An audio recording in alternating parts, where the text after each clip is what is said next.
Everyone, this is Akash Singh again. So today we are going with our the revisions plan or the revision of some key points or the chapter components of food. So you can see we have throughout the chapter we have seen the various keywords. The first one is balanced diet, then very carbohydrates, mineral, nutrients, protein, roughage, energy, fat, scurvy, starch, vitamins. Actually, these points are just taken or they from the chapters which are question oriented or exam oriented.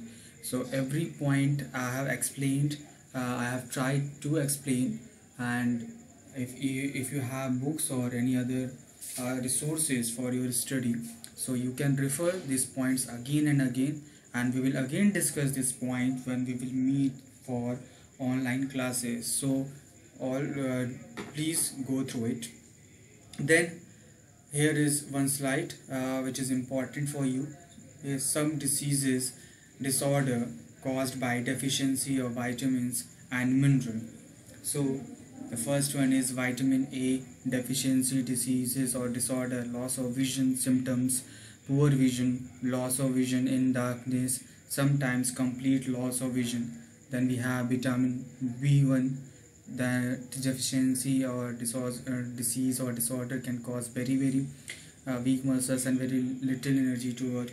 Then we have vitamin C, scurvy, bleeding, gums, wounds take longer time to heal. And this scurvy is also our key point. You can see here, I have given a scurvy here. So you can also write from this that due to the deficiency of vitamin C, scurvy can happen. And what are the symptoms? Bleeding of gums, wounds take longer time to heal. Then we have vitamin D. The deficiency disease of it is rickets, and then symptoms in bone become soft and bent. Then we have mineral calcium, bone and tooth decay, weak bones and tooth decay. Then we have mineral iodine. Deficiency disease of it is goiter, glands of the neck appear swollen, mental disability in children, weakness. And the mineral is iron, which deficiency disease of it is anemia. The weakness, the symptom is weakness. Some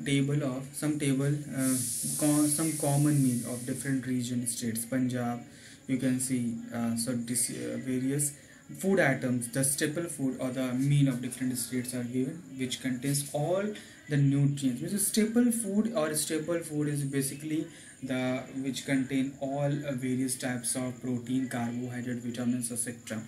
Even in the case of dal, chawal, what we eat as a staple food, or chapatis and the curry, so all the nutrients are basically present. That is why we are advised to go through the staple food, not with the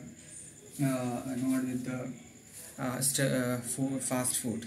Okay, our meal usually have at least one item made of some kind of grain. Other item could be dal or dish of meat or vegetables. It may also include items like curd, butter, milk and pickles. Some examples of meal from different regions are given in table. Okay, so you can go in that particular way. Then sometimes we may not really have all the variety in our meal. When we are traveling, we may eat whatever is available on the way. It may not be possible for some of us to eat such a variety of items most of the time. There must be some reason though why meals usually consist of a distribution. Do you think that our body needs different kind of food for a special purpose? Definitely yes. So these are what I am trying to say, that yeah, you can see distribution of food means our food items should not be uniform. It should contain the different varieties, different distribution, so that the different nutrients what we are getting should be absorbed in our body. So you can see summary. The major nutrient in our body is, you can, so the summary here, the major nutrients in our body are carbohydrate, protein, fat, vitamins and mineral. In addition, food also contain dietary fibers and water. Carbohydrate and fat mainly provide energy to our body. So these are the different types of all over this point. I don't think you need this, but for recap, I'm just explaining you. All these things are already explained you in a better way. If you have any query, we will discuss further in the classes. Till then, stay safe, stay healthy. Bye.